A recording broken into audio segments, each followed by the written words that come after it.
Bonsoir à vous à la maison et bienvenue à l'Aventure d'un soir, l'émission où l'invité est le héros et choisit le cours de notre émission. À chaque semaine, on visite un univers différent et tel un livre-jeu, l'invité devra faire des choix et des actions qui influenceront le reste de notre émission. En échange d'avoir embarqué dans nos folies, l'invité pourra remettre un certain montant à la fondation de son choix et c'est moi-même, Elisabeth Fortin, qui l'accompagnera tout au long de son parcours. On vous demande à vous, à la maison, de rester connectés sur les plateformes de VRAC parce qu'on va avoir besoin de vous un petit peu plus tard. En attendant, on accueille un auteur, compositeur, interprète qui a sorti son album en 2021, Le Jeu des Lumières. Il a également gagné 6 prix au Festival en chansons de Petite-Vallée. Accueillons Pierre Goulet. Allô, allô? Allô? Comment est-ce que ça va? Ça va super bien, toi? Ça va très bien, merci. Là, comment est-ce que tu te sens?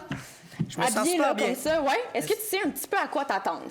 Non, je sais pas du tout à quoi m'attendre, mais je vous fais confiance, les yeux fermés. Parfait. Alors, c'est très simple. Tu auras des choix à faire et ces choix-là vont influencer le reste de notre émission. Parfait. Pour quelle fondation est-ce que tu joues ce soir? Je vais jouer pour Opération Enfant Soleil. Pourquoi est-ce que c'est une fondation qui est particulièrement importante pour toi? Je trouve que c'est une belle cause pour les enfants malades, tout ça. Et aussi, symboliquement, c'est une des premières fois que j'ai fait un concours télévisé dans ma vie. Donc, ça me rappelle des beaux souvenirs. Fait que c'est pour ces raisons-là que je choisis Opération Enfant Soleil. Donc, on comprend pourquoi ça te tient à cœur. Ouais. Accueillons sans plus tarder notre écrivaine, la talentueuse et créative Florence Giguère. Bonsoir, Florence. Bonsoir à vous deux. Allô? J'espère que vous êtes prêts à embarquer dans l'aventure du livre-jeu que j'ai écrite pour vous ce soir. Yes. Et ça commence maintenant.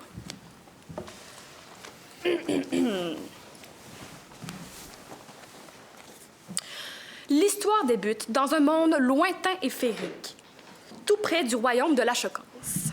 Par une nuit sombre et humide, un aventurier provenant de la Beauce, accompagné de sa fidèle acolyte Élisabeth, Palarène d'Angleterre, marchait dans l'épaisse et mystérieuse forêt aux 1000 destins. Tout à coup, un bruit attira le regard. Bonsoir. Vous ne seriez pas par hasard le duc Pierre Hervé? L'oracle m'avait prédit de votre passage dans le royaume de la Chocance, me mentionnant que vous accompliriez de grandes choses dans les 15 prochaines minutes. Mais tout d'abord, vous devez choisir un chemin. Choisissez entre le chemin de la carrière solo ou le chemin des boys band, le groupe Marianne. Je vais aller avec le chemin des boys band. Choix judicieux. Bon courage.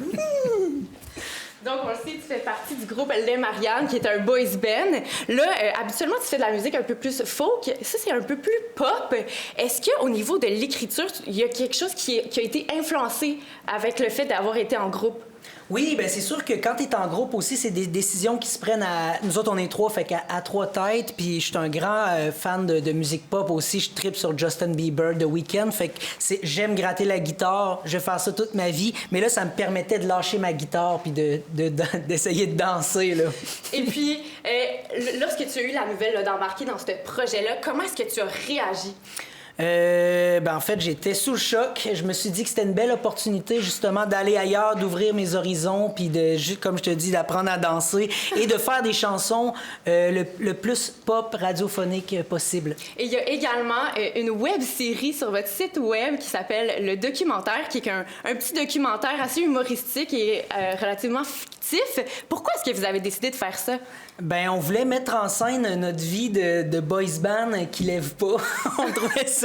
on trouvait ça très drôle. Puis c'est ça avec la gérante, tout ça. Fait que c'est une façon ludique de faire de l'autodérision puis de s'amuser un peu avec les codes des années 90 qui ont marqué la musique puis qui ont marqué notre imaginaire à tous jeunes musiciennes qui veulent faire ça. Eh bien, puisque vous avez choisi le chemin Boys Band, dirigeons-nous à la page 156. Vous arrivez à la prison à Valence, dans le sud de la France, un endroit qui vous est familier. Absolument. Aïe, aïe, ben oui. Ben oui. Donc, on le sait, tu as fait un spectacle dans une prison en France. Comment est-ce que tu as trouvé ton expérience? Ben, c'était exceptionnel. Pour vrai, j'ai été là, je suis arrivé là-bas avec ma guitare, puis une de mes amies aussi, on a fait mes chansons. Puis moi, je me suis rendu compte en faisant mes chansons, là, on s'est fait fouiller tout, on était dans une prison. Bien, pas fouiller au complet, mais on s'est fait fouiller nos guitares, nos instruments. Puis, puis je me suis rendu compte que toutes mes chansons parlaient de liberté puis de voyage. Okay. Puis là, je chantais ça devant des personnes qui avaient plus de liberté puis qui voyageaient plus. Puis en tout cas, on a eu... il y en a un qui arrêtait pas de se faire... lui, il disait que s'il était en prison, c'est parce qu'il était pas capable de s'empêcher de braquer des banques. T'sais. Fait que chacun son petit vice caché. C'est très bon. Est-ce que tu as déjà fait d'autres spectacles dans des lieux inusités comme ça, là? Je t'avouerais que celui-là, c'était assez exceptionnel, mais sinon, j'ai fait des spectacles partout dans tous les types de bars, aussi concours qui est organisé par la matante d'un des participants. Je les ai tout fait, là. Mais j'ai eu beaucoup de plaisir. J'ai rencontré beaucoup de gens aussi que je côtoie encore aujourd'hui. Soudain, les cris du crieur du village se font entendre. Oyez, oyez, les chaussons sont en rabais cette semaine. Oh, pardon, mauvais message. Oyez, oyez, chaque citoyen a le devoir de se présenter devant le roi afin de payer la dîme mensuelle. Toute personne qui ne sera pas là à l'heure se verront envoyées aux travaux forcés du 3e lien. Le temps presse pour arriver au château. Choisissez entre le bateau Louis-Joliette ou bien la seule et dernière calèche en activité avec le cocher Johnny Bissonnette. Vous choisissez le cocher ou le bateau? C'est sûr que je choisis le cocher. Ça tombe bien, on se voit plus loin à la calèche. OK. Donc, on sait que tu as voyagé beaucoup là, dans ta carrière avec des tournées et tout. Le temps passe vite. D'ailleurs, une de tes chansons, La vie est trop courte, dans ton dernier album. Quel lieu est-ce que tu aimerais avoir le temps absolument de visiter? C'est une super bonne question. Je dirais l'Égypte, sans aucun doute. Okay. Ouais, les pyramides, les hiéroglyphes, ça me fait triper. Fait qu'historiquement, puis pour les chansons, peut-être écrire des chansons en hiéroglyphes. Oh! Et puis là, on le sait, avec la pandémie, les voyages, ça s'est ralenti un petit peu. Tu as dû t'adapter, tu as fait un spectacle en virtuel. Comment est-ce que tu as trouvé ton expérience? C'est différent. C'est sûr que là, tu chantes, tu fais tes chansons, tout ça, puis là, le seul bruit que tu entends, c'est le perchiste qui replace son micro. Mais sinon, tu sais, énergétiquement, c'est le fun d'avoir un public, c'est sûr. Mais j'étais quand même content qu'il y ait des gens au rendez-vous pour venir écouter ces shows-là puis se divertir, tu sais. Puisque vous avez choisi la calèche, rendons-nous à la page 17.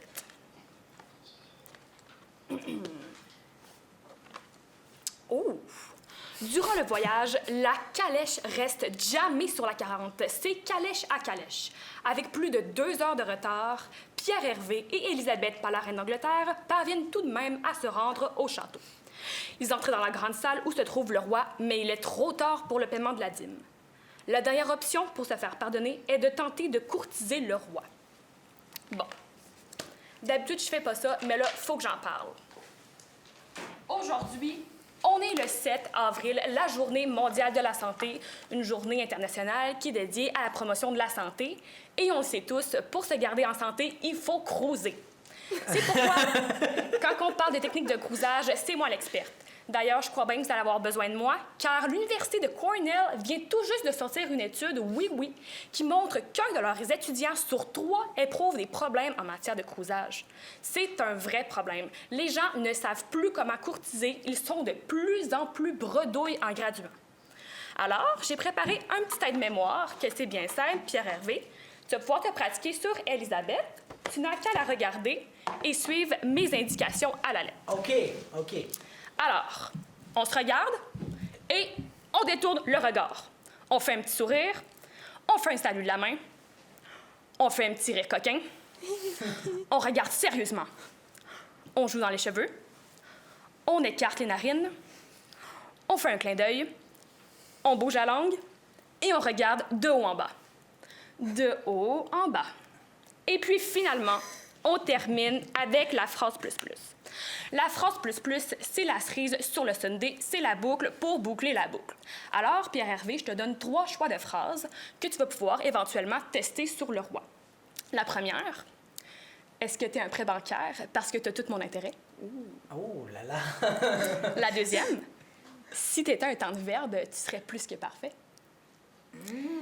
Et la troisième, rar. c'est tout pour moi.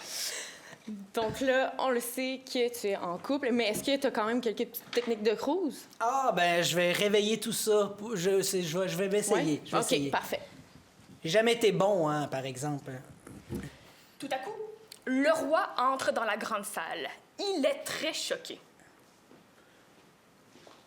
Vous êtes en retard et je suis fâché. Si vous souhaitez me rendre de bonne humeur, vous n'aurez que d'autres choix que de Courtiser, quoi. de me courtiser, ou sinon, je vous mettrai en défi contre mon meilleur chevalier. Alors, qu'avez-vous à dire pour votre défense?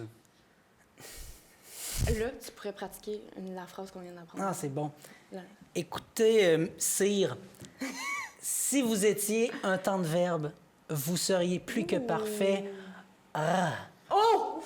Je suis troublé. Mais puisque je suis un homme de démocratie, laissons le peuple en décider. Donc, c'est maintenant à vous, à la maison, d'aller sur les plateformes de VRAC sous l'onglet L'aventure d'un soir pour aller voter à savoir si Pierre Hervé a bien et bien réussi à courtiser le roi. La réponse après la pause. D'où que tu viennes, qui que tu sois, tu as le droit d'être respecté, d'être servi dans la neutralité et l'ouverture par ceux qui représentent l'État. Notre nation se veut rassembleuse et distincte tout à la fois.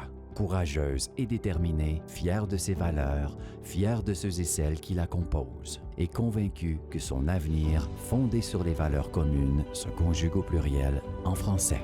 Au Québec, je suis servi et je travaille en français. Un message d'impératif français. Nous sommes de retour à l'aventure d'un soir et avant la pause, on vous demandait à vous, à la maison, d'aller voter, à savoir si Pierre Hervé avait bel et bien réussi à courtiser le roi. Florence Giguère, le verdict. Eh bien, Elisabeth, par la reine d'Angleterre, le public s'est proclamé. Pierre Hervé n'a pas réussi à courtiser le roi. On se rend alors à la page 88. Ouf! Pierre Hervé doit déjouer le meilleur chevalier du royaume dans une joute intense. Alors, c'est très simple, tu vas pouvoir te lever, venir ici et jouer contre le chevalier à la tour du royaume de la Chocance. À chaque morceau que tu retires, tu dois répondre à la question qui est écrite et à chaque réponse que tu vas nous donner, on va ajouter 100 $ au montant à la fondation à la fin de l'émission. La personne qui va faire tomber la tour va bien évidemment perdre le duel. Est-ce que c'est clair? Oui, oui, c'est clair. Je n'ai jamais perdu à ce jeu, alors que la joute commence. Je vais débuter. Allons-y. Question. Pour moi, t'es-tu déjà endormi durant l'acte? Je ne sais pas, je dors jamais. À votre tour. Oh.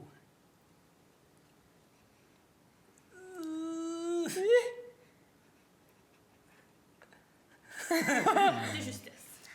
Quelle est la pire excuse que tu as donnée pour quitter lors d'une date? Oh my God. J'ai d'autres choses à faire? D'accord, je vois bien. C'est pas bon, hein, c'est mauvais. Alors, à mon tour. Je mets ça comme ça, je sais pas jouer. Exactement. OK. Alors, as-tu déjà menti lors d'une entrevue? Pour ma part, je ne fais qu'utiliser les menaces durant les entrevues. Alors, à votre tour. Oh, c'est risqué, là. C'est très Aïe, aïe. risqué. Les blocs du milieu sont assez bien. Ah, c'est le chevalier qui m'aide en plus, ça, c'est bon, ça. T'es pas nerveux de te faire battre? As-tu déjà trompé ta partenaire? Jamais de la vie. Fou! Jamais. Alors, à mon tour, je vais aller avec celui-là. Non. J'ai perdu, honte à moi. Et c'est ainsi que Pierre Hervé réussit en vain à traverser les épreuves que lui ont coûté ses choix. Il put retrouver la paix et on entend toujours sa prochaine collaboration avec Céline Dion. Oh oui, On ne tout à fait. change pas. Donc, merci énormément, Pierre-Hervé, d'avoir participé à l'aventure d'un soir. On espère que tu as eu beaucoup de plaisir. On peut te voir d'ailleurs en spectacle le 22 avril à Sainte-Marie, si je ne me trompe pas. Oui, exact. Donc, allez acheter les billets pour aller voir votre spectacle. On va remettre le montant de 1 200 $ à la fondation de votre choix.